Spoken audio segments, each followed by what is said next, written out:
sticking point per se in running, and you get that quote unquote runner's high. Well, it's kind of full circle, right? Substance, because exercise can be something you get addicted to as well. But it's this euphoric feelings. It's all dopamine. It's all dopamine. Like, your body has all of it. And all these pills that we use, like, yes, I am very much for movement as medicine, and very much for, like, use pharmacological stuff last if possible, but it has its place, just like surgeries. They have their place. Now, if I told you, hey, I can give you a pill, makes you happy, you use solve everything. It'll make your joints feel not as crickety in the morning. When you wake up, you won't feel as stiff. And I told you that's exercise. How do we figure out the dosing? You can't tell you can bring a horse to water, but you cannot make it drink. And it doesn't, like, and I see this on Instagram all the time in social media, where it's just like, why are we not focusing on this versus this? And it's like a cheeseburger from McDonald's and then, like, vegetables. I'm like, well, if you've been put in a position where the closest things to you, the only things available for you, are a Burger King and a bodega. Yeah. What do they sell?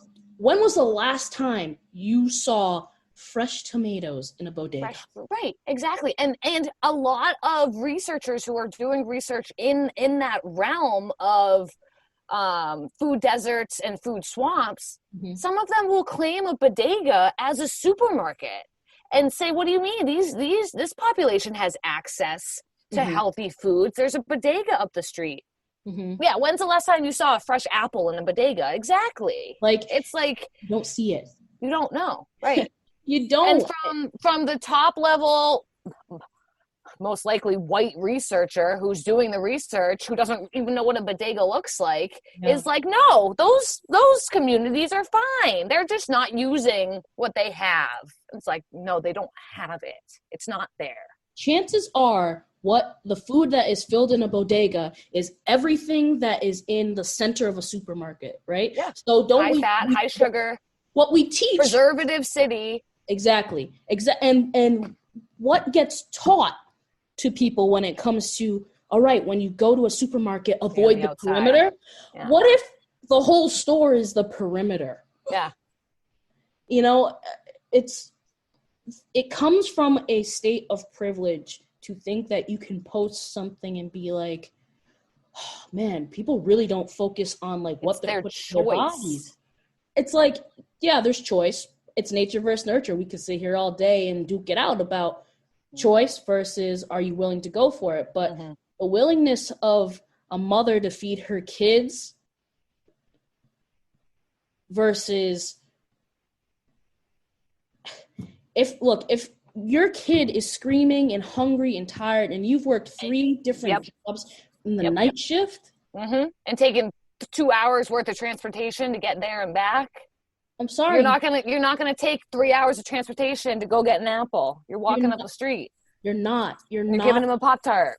You don't you're going have to bed. Energy. Like, people really forget about, maybe you can do it a couple times, but it takes a village. So if you don't have that support system, it takes a village. And I keep using the single mother analogy, but of course there are single fathers. There are kids who don't have either, you know, and they end up being the parent, and they also have to go to school. And what we saw with this pandemic, and kind of hailing back to the beginning of our conversation when you were talking about, you know, people of color who end up taking care of someone who has COVID.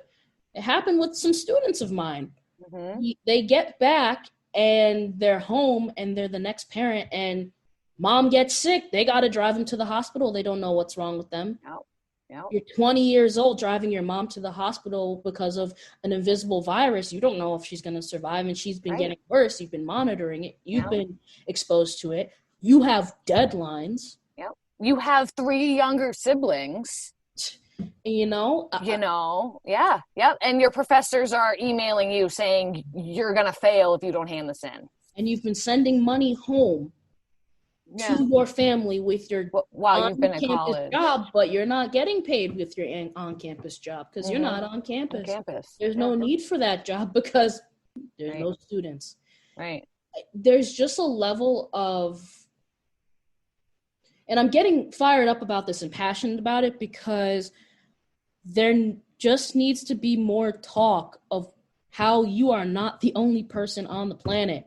And everybody's world isn't yours. It's not as easy. Yeah. It is really what it is. It's it's usually posed as it's easy. You just got to be aware of what you're eating. It's like, thanks. No. Right, thanks. Yeah. What happened? Oh, you should really drink more water. Okay, well, I can't pay my water bill. My city hasn't had clean water for 4 years. Flint, how do you want me to drink more water? Flint, Michigan. But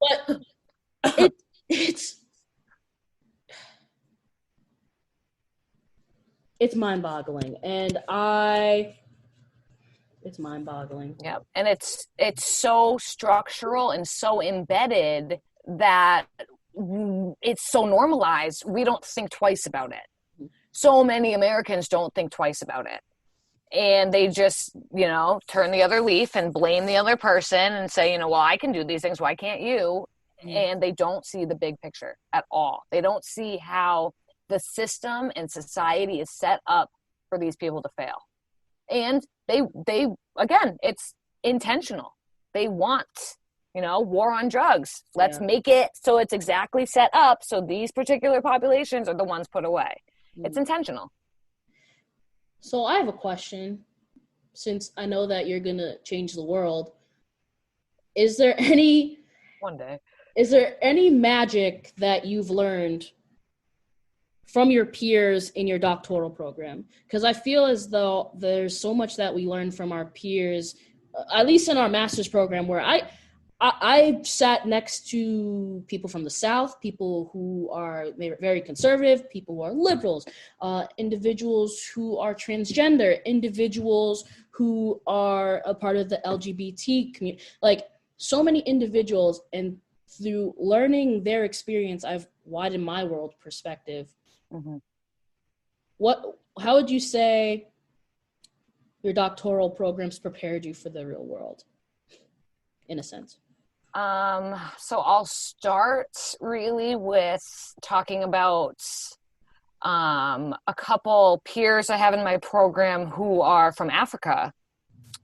And to hear them talk about, we were really talking about HIV prevention in terms of just how their society deals with it. But we were also talking about gender roles in their society, and something really corrupt that was brought up and brought to my attention that I had never thought about, never realized, was teachers sexually abusing their students and holding it over their head so they could pass. And that fueling the HIV pandemic and epidemic in their country. And I was just like, wow. It was something that I had just never thought about because I'm blind to that, because I grew up here and this is my world, the United States, and I was just like, holy crap, that's something I never would have ever thought about. So just hearing different stories from people's different cultures definitely opened my eyes, and that's something I'm really thankful for. In terms of PhD program kind of preparing me for the world, I don't know. I would say, because I think so much of a PhD program is meant to prepare you to be a researcher. But I think what I've really learned is the process is so much more important than the outcome or the goal. In the past year, everything I have accomplished and worked on and failed and made mistakes on and rewritten paper after paper after paper, that's what's made me successful. And that's what's made me proud to be where I am right now. And I think that's the most important thing I've gotten out of just this 1 year being in a PhD program, is to just work and work and work, and you're gonna fail and keep working. So that's what I would say I have learned from this experience. So when you went into your doctoral program, your big bad doctoral program, go Huskies. Go UCONN. Go UCONN. Shameless plug, go UCONN.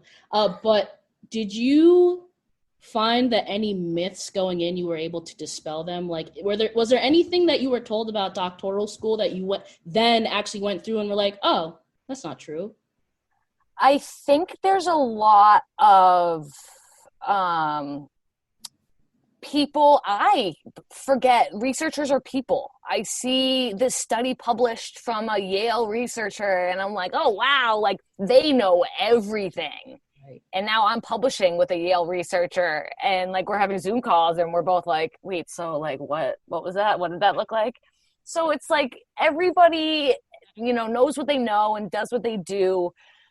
But having a PhD does not make you more intelligent than your next door neighbor who's a plumber. Mm. And I think that's something that's misperceived. I think that, yes, it takes work ethic and dedication and obviously years of school, but you're still learning every single day as having a PhD and doing your research. It's still a learning process. And I think a lot of people think somebody with a doctorate has their life together and figured out and everything. And in reality, everybody's in the same world of, I'm doing my best. Mm. And I think that's something I realized, definitely. Awesome. So kind of my last question. I mean, you can go on your soapbox for this. Okay. Why should we care about addiction? Oh, I mean, first thing that comes to mind is who in your family has been addicted to something, and just the ever exploding, increasing amounts of people with substance use disorders and addiction, the high rates of overdose, but the big trickle-down factors of it, of deteriorating mental health, of the overlapping comorbidities of people not getting treatment, increasing rates of abuse due to it, decreasing rates of support. I think just the everlasting toll on everybody, on the entire society, needs to be addressed and needs to be handled or in some way noticed, recognized, and a shift in society to really say, this is an issue, this is a brain disorder similar to a mental disorder and or a heart disease. It can be prevented and it can be treated. And that's why it's important to be aware of. I think that's my soapbox. I love it. I think that made sense. It made sense. Good, I'm glad. You should care because you should care. Yeah. The whole, like, I shouldn't have to tell you to care about people. Like, care about people. Why? Because you're a person. That's why you should care about people. Yeah. And notice trends in why people are hindering and not being able to reach their maximum potential and why this is happening and that's causing that and this is causing that and that's causing this. And then we have the world we're living in. I'm really glad that we were able to solve the world's problems today. Yeah, me too. We're pretty good at that. We're doing amazing. I like how we're a dynamic duo of my academic soulmate. Awesome. Anything else you want to tell the listeners? While you have their attention? Go Huskies. Go Huskies, baby. Whoop, whoop. Dope. No, I think that's it. Chase your dreams. Work hard. Change the world. Call your mom. Change the world. Talk to your plumber. Talk to your plumber. Neighbor up the street's a good guy. Let me tell you.